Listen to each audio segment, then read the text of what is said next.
الدولۃ المکیہ کی تصنیف کا ایمان افروز واقعہ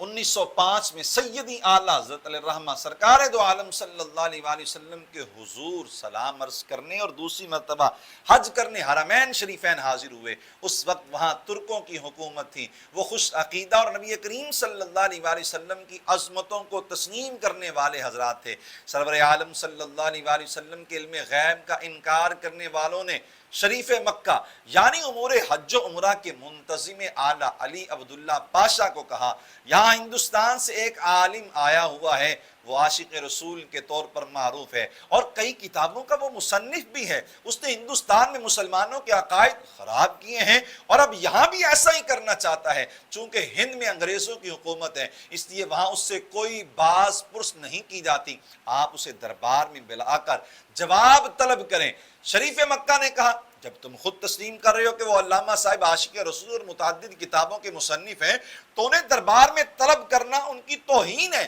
میں یہ ہرگز نہیں کر سکتا، البتہ تم اپنے سوال لکھ دو، میں ان سے جواب تحریر کرنے کے لیے کہوں گا۔ انہوں نے 5 سوالات لکھ کر دیے جو اعلیٰ حضرت علیہ الرحمہ کی خدمت میں پیش کیے گئے اور تفصیلی جواب کی درخواست کی گئی۔ آپ نے معذرت کی کہ میں حج کے لیے آیا ہوا ہوں اور اس وقت بیمار بھی ہوں، لہذا تفصیلی جوابات تحریر نہیں کر سکتا۔ علماء کرام نے اصرار کیا، چونکہ معاملہ نبی کریم صلی اللہ علیہ وآلہ وسلم کے علم اور ناموس کا تھا، اس لیے تمام مجبوریاں پس پوش ڈال کر آپ نے تقریباً 8 گھنٹوں میں عربی زبان میں ایک عظیم الشان کتاب الدولۃ المکیہ بالمادۃ الغیبیہ تصنیف فرمائی، جو آج بھی مارکیٹ میں دستیاب ہے۔ یہ کتاب اکابر علماء حرمین کی موجودگی میں شریف مکہ کے سامنے پڑھی گئی، وہ صاحب علم تھے، چنانچہ کتاب سنتے جاتے اور محبت میں ڈوب کر کہتے، اللہ یعطی وہؤلاء یمنعون،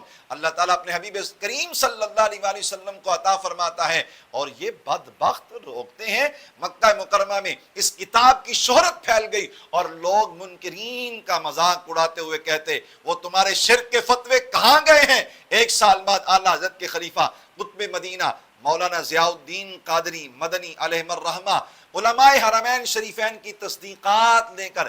بریلی شریف حاضر ہوئے اور عرض کیا، حضور علماء حرمین فرماتے ہیں کہ مسئلہ بالکل برحق لکھا ہے اور انہیں تائید و تصدیق بھی کر دی ہے، لیکن وہ اس بات سے حیران ہیں کہ آپ نے دولت المکیہ صرف 7 گھنٹوں میں تصنیف فرمائی اور 1.5 گھنٹے میں نظر ثانی بھی مکمل ہو گئی۔ وہ کہتے ہیں مصنف سفر میں تھا، اپنی لائبریری سے بھی دور تھا اور بیماری کی حالت بھی تھی، کتابیں دیکھے بغیر ایک ہندی عالم کی ایسی عظیم الشان عربی تصنیف، آخر ہمارا تعلق بھی تو علم و تحقیق اور افتاء سے ہے، یہ سب کیسے ممکن ہوا؟ اعلیٰ حضرت رحمت اللہ تعالیٰ علیہ نے فرمایا، جب شریف مکہ کے حکم سے علماء کرام نے اصرار کیا اور میرا عذر قبول نہ فرمایا تو میں چاہے زمزم پر حاضر ہوا، حصول برکت کے لیے وضو کیا، آب زمزم پیا، حجر اسود کا بوسہ لیا اور کعبہ مشرفہ کا طواف کر کے 2 رکعت ادا کرنے کے بعد مقام ابراہیم پر ہی حاضر رہا، رب العزت کی بارگاہ میں